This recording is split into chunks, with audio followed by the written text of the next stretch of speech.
সত্যনিষ্ঠ সংবাদ পরিবেশনই কাম্য। ব্যালেন্স করে খবর করা হবে না, যা সত্য তাই খবর হওয়া উচিত বলে মনে করেন রাজ্যের মুখ্যমন্ত্রী ডক্টর মানিক সাহা। শনিবার রাজধানীর রবীন্দ্র শতবার্ষিকী ভবনে হেডলাইন্স ত্রিপুরা সংবাদ মাধ্যমের উদ্যোগে শারদ সম্মান প্রদান অনুষ্ঠানে অংশ নেন মুখ্যমন্ত্রী। সেখানে মুখ্যমন্ত্রী তার এই অনুভবের কথা জানান।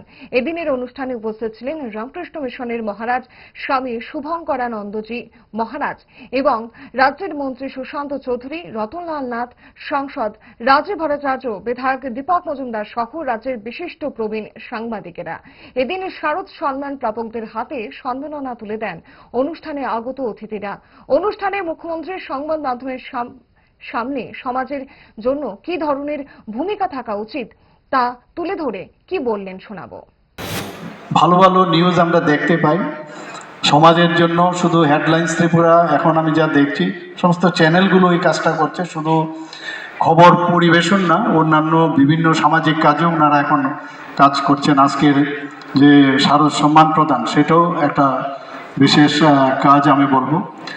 এবং শুধু সংবাদ পরিবেশন শুধু না, আমাদের সমাজকে গঠনের জন্য ওনারা আরও বেশি করে যদি এগিয়ে আসেন, আমাদের হয়তোবা সরকারে আমরা আছি, আমাদেরও ভুল ত্রুটি থাকবে এবং সেগুলো ধরিয়ে দেওয়াও কিন্তু কর্তব্য।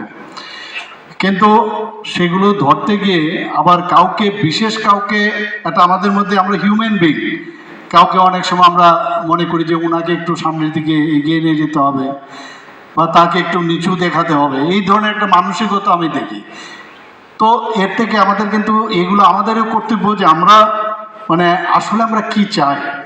আমরা যাতে we should not be focus for particular person, যিনি যে মানুষের জন্য কাজ করছে তাদেরকেও আমাদের দেখানোর দরকার।